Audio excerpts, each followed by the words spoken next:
The air was thick with smoke, the night illuminated by roaring flames that consumed the once stately mansion.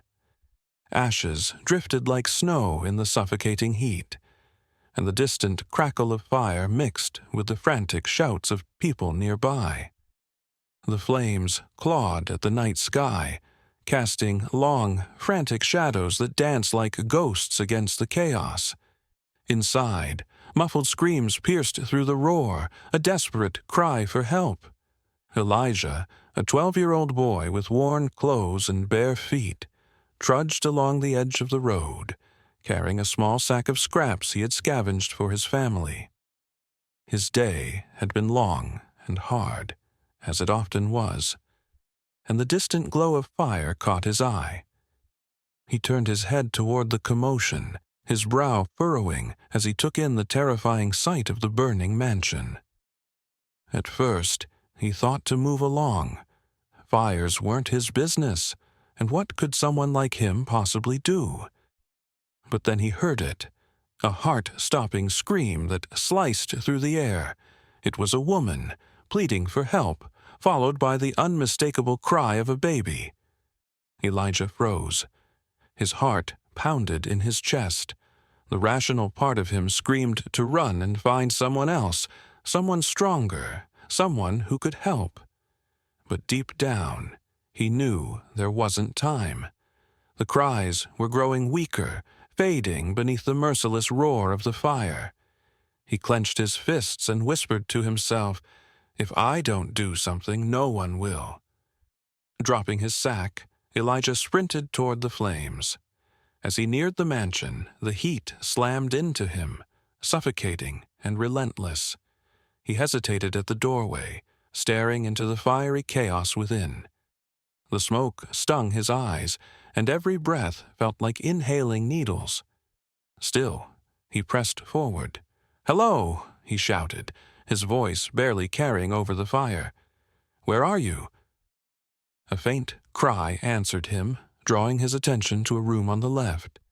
Elijah crouched low and pushed forward, each step more unbearable than the last, as the heat seared his skin. Inside the room, he found the source of the cries, a baby, no older than a few months, trapped under a fallen wooden beam. Flames licked dangerously close to the child, and the beam groaned as if ready to collapse further. Elijah's heart raced. He rushed to the baby, grabbing at the beam with trembling hands. It was heavier than anything he had ever lifted, and his muscles screamed in protest as he heaved. Come on," he muttered through gritted teeth. Sweat poured down his face, mixing with the soot and grime. But he didn't stop. With a final, desperate push, the beam shifted, and Elijah managed to pull the baby free. The child's cries were weak, but they were alive, a small victory in the chaos. Elijah cradled the baby against his chest, shielding it with his body as he turned to leave. The fire roared louder, as if angered by his defiance. Debris began to fall around him, fiery fragments that singed his arms and tore at his clothes. He stumbled, but kept moving, each step a battle against the heat and smoke. His lungs burned with every breath, and his vision blurred, but he refused to stop. Finally, Elijah burst through the front door, coughing violently as he stumbled onto the lawn. The cool night air hit him like a wave, but he barely noticed. The baby's cries had grown stronger, filling him with relief. A crowd had gathered at a safe distance, their eyes wide as they watched the boy emerge from the inferno. Elijah fell to his knees, clutching the baby tightly. His arms shook with exhaustion, but he refused to let go. As he looked back at the burning mansion, another thought struck him. The woman's cries. She was still inside. "I have to go back," he whispered, his voice hoarse. His body begged him to stop, but his heart wouldn't let him rest. Without hesitation, He set the baby gently into a bystander's arms and turned back toward the flames. Elijah stumbled out of the burning mansion, the baby cradled tightly in his arms. His chest heaved as he coughed violently, his lungs burning from the thick smoke. Soot covered his face and arms, and his clothes were tattered from the fiery debris.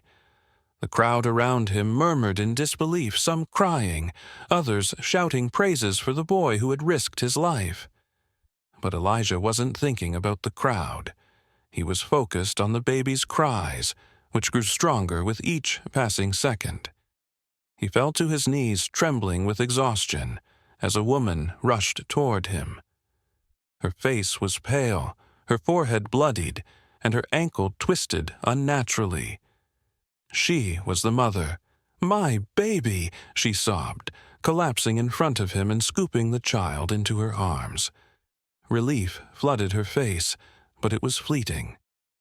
She looked back toward the blazing mansion, her expression shifting to one of raw desperation.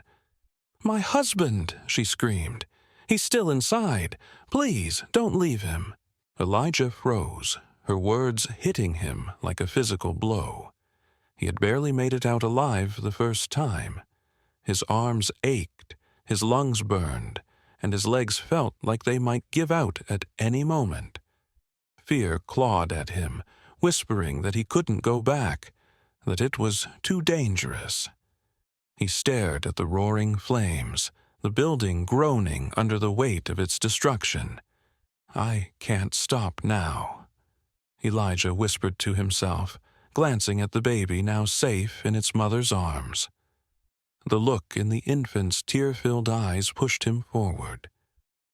Before he could second-guess himself, Elijah stood and turned back toward the inferno. His feet moved on instinct, his mind blocking out the shouts from the crowd begging him to stop. The heat hit him like a wall as he re-entered the mansion, the smoke thicker than before. He dropped to his knees to crawl under it, calling out into the chaos. "Hello! Where are you?" he shouted, his voice hoarse. A faint groan answered him, coming from deeper inside the house. Elijah followed the sound, navigating through falling debris until he reached the study. There, he found Mr. Harrison pinned under a massive wooden beam, his face pale and streaked with soot. "I'm here to help," Elijah said, rushing to his side.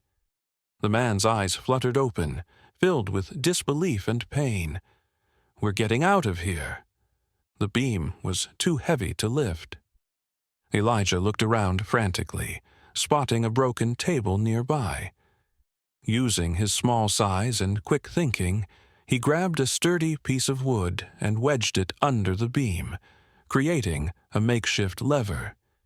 Every ounce of strength in his body went into pushing down on it. His muscles screamed in protest, but the beam shifted just enough for Mr. Harrison to wriggle free. "Come on!" Elijah urged, pulling the man to his feet. The house groaned ominously, the roof threatening to collapse.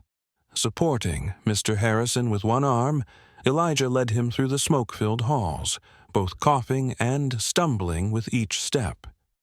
As they reached the front door, the ceiling gave way behind them, sending a cascade of fiery debris crashing into the space they had just escaped. Elijah and Mr. Harrison tumbled out onto the lawn, gasping for air as the crowd erupted into cheers. Elijah lay on the ground, his body aching, but relief washed over him as he saw the mother and baby rushing toward them. "You saved us," she whispered, tears streaming down her face. Elijah simply nodded, too exhausted to speak, as the mansion crumbled behind them. The night air was thick with the smell of smoke. As the mansion burned behind them, the flames, now under the control of firefighters, spraying powerful streams of water. Paramedics rushed to the scene, tending to the baby, the wife, and Mr. Harrison, who lay sprawled on the lawn. The crowd, still buzzing with disbelief and admiration, parted as the fire chief approached Elijah. The boy sat on the ground, his back against a tree, his chest still heaving as he tried to catch his breath. His clothes were scorched, his arms and face streaked with soot, but his eyes remained calm. The fire chief crouched next to him, shaking his head in awe. "Kid, you saved them all," the chief said, his voice filled with admiration. "You're a hero." Elijah looked up at him. Exhaustion etched into his young face. He shook his head slowly. "I just did what anyone would do," he replied, his voice quiet but steady. The chief gave him a long look, as if trying to understand how a boy so young could act so selflessly. But before he could say more, a weak voice called out from behind them, "Elijah!" Mr. Harrison, now conscious, was sitting upright with the help of a paramedic. His face, though pale and bruised, was filled with gratitude as he motioned for Elijah to come closer. The boy rose to his feet slowly, every muscle in his body protesting, and walked over. Mr. Harrison took a deep breath, his gaze fixed on the boy who had saved his life. "You ran into that fire for my family. And for me. Who are you, kid?" Elijah hesitated, his fingers brushing against the soot-streaked fabric of his shirt. Finally, he met Mr. Harrison's gaze and said simply, "Just someone trying to help." The millionaire blinked, stunned by the humility of the boy standing before him. He opened his mouth to say more, but before he could, a voice chimed in from the crowd. "That's Elijah," a woman called out. "He's just a kid from the East Side." Through snippets of conversation and murmurs from the crowd, Mr. Harrison began to piece together Elijah's story. The boy lived in a rundown neighborhood, in a tiny apartment that barely fit his family. He was the eldest of 3 siblings, and had taken on the responsibility of caring for them and his sick mother. To make ends meet, he scavenged for scraps after school, using what little he earned to buy food and medicine. Despite the hardships he faced daily, Elijah held on to his dreams. "He wants to be a doctor someday," an older man added, shaking his head. "Says he wants to help people." Hearing this, Mr. Harrison's throat tightened. He looked at the boy again, truly seeing him for the first time. Not just as the brave soul who had saved his family, but as someone extraordinary. Elijah, however, only shrugged under the weight of the attention. "I just did what needed to be done," he said simply, his gaze shifting back toward the firefighters, still battling the dying flames. The newly rebuilt mansion stood tall, its pristine walls and polished glass windows a stark contrast to the charred rubble it had once been. Inside, Mr. Harrison sat in his spacious study, staring blankly at the flickering flames of his fireplace. His mind replayed the events of that night, the roaring fire, his wife's desperate screams, and the boy who had risked everything to save them. Elijah had nothing to gain, yet he had charged into danger without hesitation. For the first time in years, Mr. Harrison felt small. His wealth, his status, his comforts, all of it felt hollow compared to the courage of a 12-year-old boy with nothing to his name. He glanced at the untouched glass of whiskey on the table and let out a heavy sigh. How many people like Elijah had I ignored, he wondered. How disconnected have I been from the world outside this bubble of privilege? Unable to shake the boy's selflessness from his mind, Mr. Harrison made a decision. The next day, he asked his driver to take him to Elijah's neighborhood. They drove for miles, leaving behind the manicured lawns and wide streets of his world. The car turned onto a narrow, pothole-ridden road, lined with crumbling apartment buildings. The air here was heavy, the sidewalks littered with discarded bottles and scraps of trash. "This is it," his driver said, pulling to a stop in front of a worn-down building. Mr. Harrison stepped out and hesitated, looking up at the sagging roof and peeling paint. As he approached the apartment, faint voices reached his ears. He paused, standing just outside the cracked window. Inside, the scene broke his heart. Elijah sat at a small table, a dim candle flickering as he helped his younger siblings with homework. The room was bare, the furniture mismatched and worn. The fridge, barely visible in the corner, was cracked open, revealing its emptiness. Rainwater dripped from a leak in the ceiling, pooling into a makeshift bucket on the floor. "Will we have enough to eat tomorrow?" one of the younger children asked timidly. Elijah smiled, his voice calm and soothing. "We'll be okay," he said, pulling the child close. "We always find a way."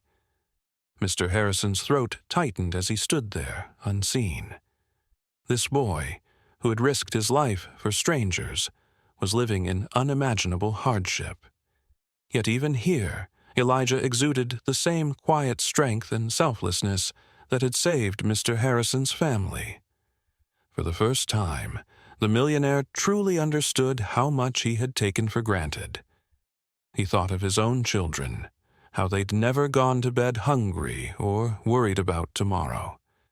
The disparity between their worlds was stark and undeniable. As he turned to leave, Mr. Harrison's mind raced. This boy didn't just save my family. He taught me something I should have known all along. A quiet resolve formed within him. He couldn't walk away, not this time. The morning sunlight poured through the tall glass windows of Mr. Harrison's office, casting a warm glow over the room. Elijah sat on a chair, fidgeting nervously as his family stood close behind him. His younger siblings clung to their mother's sides, their eyes wide as they took in the opulence around them. The polished floors, the sprawling desk, the expensive artwork. It was all a world away from their tiny, run-down apartment. Elijah looked down at his hands, unsure why they had been summoned here. The sound of murmuring voices beyond the door grew louder. A crowd of reporters and cameras had gathered, their lenses trained on the doorway. Moments later, Mr. Harrison entered, his expression calm but purposeful.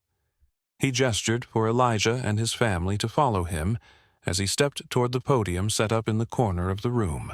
The murmurs hushed as Mr. Harrison began to speak. "Thank you all for coming," he said, his voice steady but tinged with emotion. "Today, I want to tell you a story of a young boy who risked everything to save my family, without hesitation, without expecting anything in return." He turned to look at Elijah, his eyes softening. This boy, Elijah, reminded me what courage and selflessness truly mean. In the darkest hour of my life, he didn't hesitate to act, even when the world gave him every reason to walk away. The reporters leaned in, cameras flashing, as Mr. Harrison continued. "Elijah is the kind of person who deserves every opportunity this world has to offer. But I know the reality he faces is far different. That's why, starting today, I am taking steps to change that." Gasps rippled through the room as Mr. Harrison made his announcement. "First, I am establishing a scholarship fund for Elijah. His dream of becoming a doctor will no longer be just a dream. It will be a reality. Second, I am gifting his family a new home where they can live with the dignity and security they deserve. And finally, I am committing significant investments to Elijah's community, job opportunities, school renovations, and support for struggling families." The room erupted into applause. Elijah's mother clapped a hand over her mouth, her eyes brimming with tears. His siblings stared at Mr. Harrison in disbelief, their young minds struggling to comprehend the magnitude of what had just been offered. Elijah, however, sat frozen in his chair, his hands gripping the armrests as he processed the words. Slowly, he stood, his knees trembling slightly. "Mr. Harrison," he said quietly, his voice cracking, "I didn't do this for a reward. I did it because it was the right thing to do." Mr. Harrison nodded, his expression unwavering. "I know, Elijah. That's exactly why you deserve this." Elijah glanced back at his family, his mother's face still streaked with tears.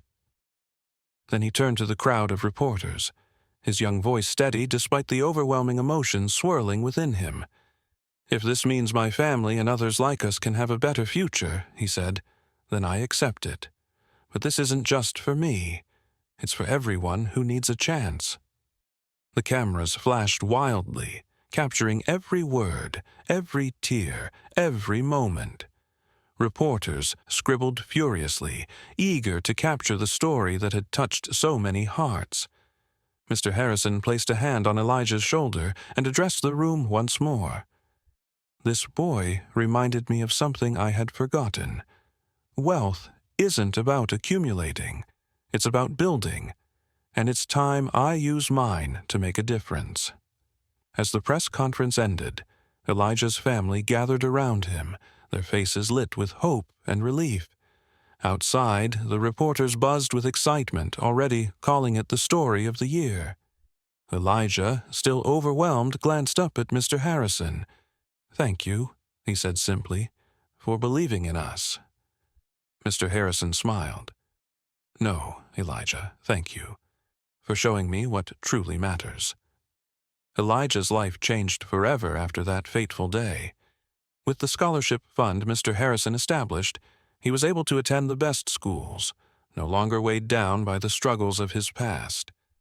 For the first time, he could focus on his dreams without worrying about how to feed his siblings or keep the roof over their heads. Elijah poured himself into his studies, determined to make the most of the opportunities he'd been given. Years later, Elijah became a doctor, a skilled, compassionate healer who dedicated his career to serving the very community that had shaped him. He opened a small clinic in the heart of his old neighborhood, providing affordable care to families who had long been neglected.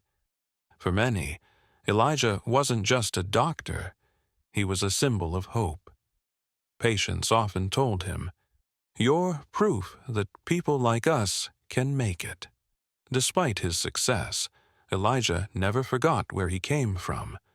On weekends, he held free workshops for kids, teaching them about science, health, and the power of determination. "Courage and kindness," he'd tell them, "can take you farther than you ever imagined." He mentored young boys and girls, sharing his story and encouraging them to believe in themselves. To Elijah, it wasn't enough to succeed. He wanted to help others do the same. But Elijah's transformation was only part of the story. The ripple effects of his bravery extended far beyond himself. Mr. Harrison, profoundly moved by Elijah's selflessness, made it his mission to rebuild the community that had raised the boy who saved his family. Using his wealth and influence, he launched programs that revitalized the neighborhood. Abandoned buildings were replaced with modern apartments and community centers. Schools, once crumbling and underfunded, were renovated with state-of-the-art facilities and staffed with dedicated teachers. Small businesses began to thrive, creating jobs and giving families the stability they had long dreamed of. The streets, once filled with despair, were now bustling with energy and possibility. Through it all, Elijah remained at the center of this transformation. He worked closely with Mr. Harrison, ensuring the programs addressed the community's real needs. Together, they created scholarships, mentorship initiatives, and job training opportunities. Elijah often said, "This isn't about giving people a handout. It's about giving them a chance." The once neglected neighborhood became an example of what was possible when courage met opportunity. Families who had struggled for generations began to thrive. Kids who once doubted their futures now dreamed big, inspired by Elijah's journey. Elijah's story became more than a tale of bravery. It was a movement. It showed that a single act of courage could create waves of change, transforming not just one life, but an entire community. And as Elijah walked the halls of his clinic, surrounded by the laughter of children and the gratitude of families, he knew that the fire that had nearly consumed him had sparked something far greater, a legacy of hope and resilience. Not everyone celebrated the story of Elijah and Mr. Harrison. While many praised their actions, others questioned their motives. Critics took to social media and news outlets, accusing Mr. Harrison of using the situation to repair his image. This is just a publicity stunt, some claimed, a rich man's way of easing his guilt. Others dismissed Elijah's bravery as luck, with whispers among peers suggesting he didn't deserve the attention or opportunities he was now receiving. Elijah felt the weight of the backlash deeply. At school, some students distanced themselves from him, their jealousy thinly veiled behind sarcastic remarks. "Must be nice to have a millionaire in your corner," one muttered. "Guess saving someone rich is all it takes to make it." Elijah stayed quiet, refusing to engage, but the words stung. He had only wanted to do the right thing, and now his intentions were being questioned. Mr. Harrison, too, faced criticism. Headlines questioned his generosity, with commentators suggesting that his investments in Elijah and the community were just a way to boost his public image. Why now? They asked. If he cared so much, why didn't he help before the fire? But neither Elijah nor Mr. Harrison let the skepticism derail their efforts. Instead, they doubled down, determined to prove that their work wasn't about appearances. It was about real, lasting change. Together, they announced the creation of the Elijah Foundation, a scholarship fund dedicated to supporting underprivileged youth. The foundation would provide educational opportunities to kids like Elijah, giving them the resources they needed to break the cycle of poverty. At the foundation's launch event, Mr. Harrison stood beside Elijah, addressing the crowd of reporters and community members. "I didn't do this for publicity," Mr. Harrison said firmly.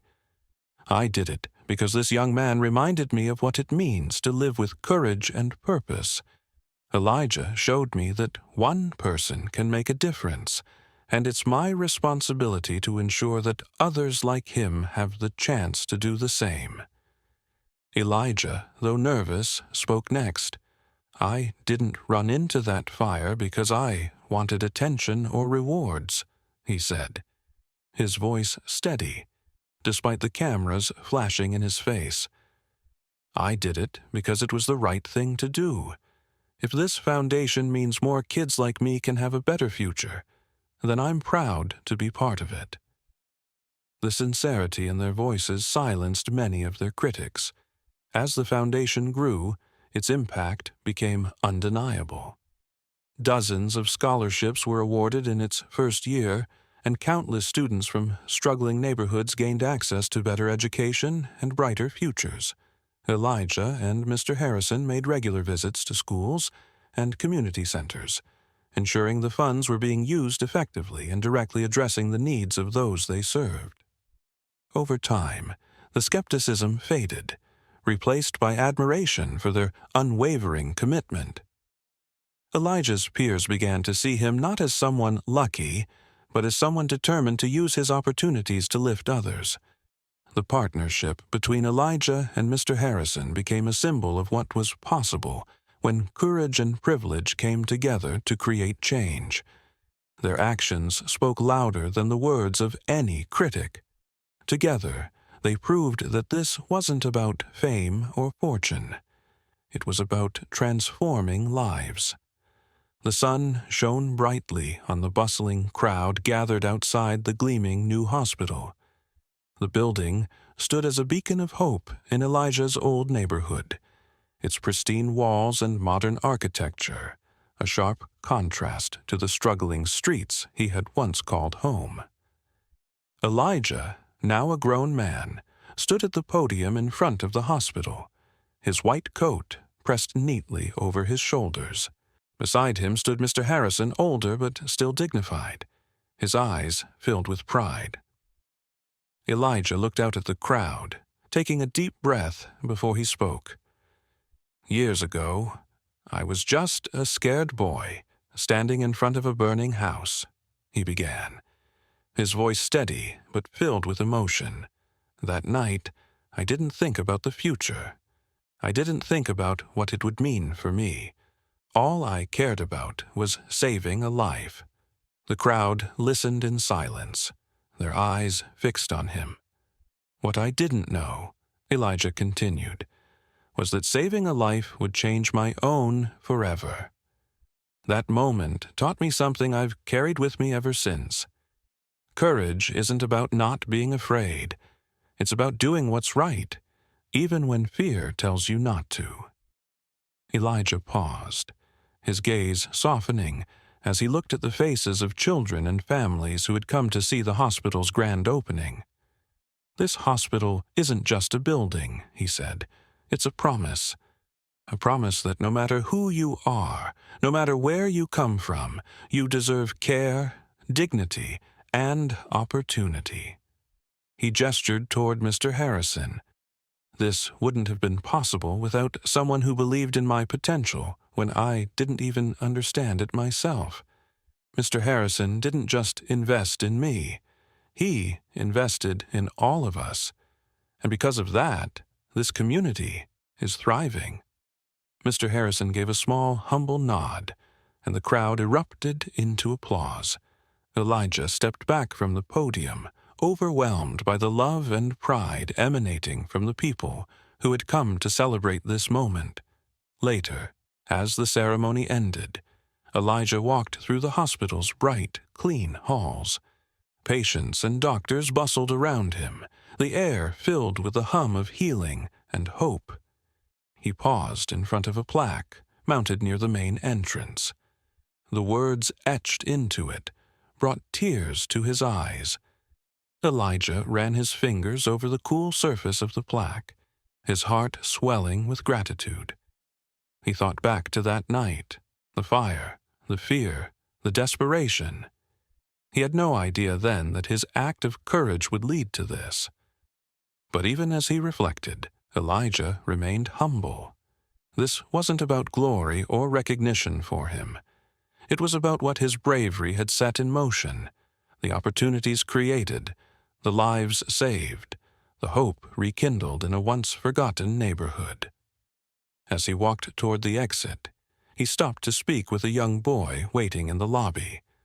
The boy, wide-eyed and nervous, reminded Elijah of himself. "You'll do great things," Elijah told him with a warm smile. "All it takes is a little courage." The boy nodded, and Elijah walked into the sunlight, knowing that the legacy of that night was no longer just his. It belonged to everyone inspired by what they could achieve when they chose to be brave.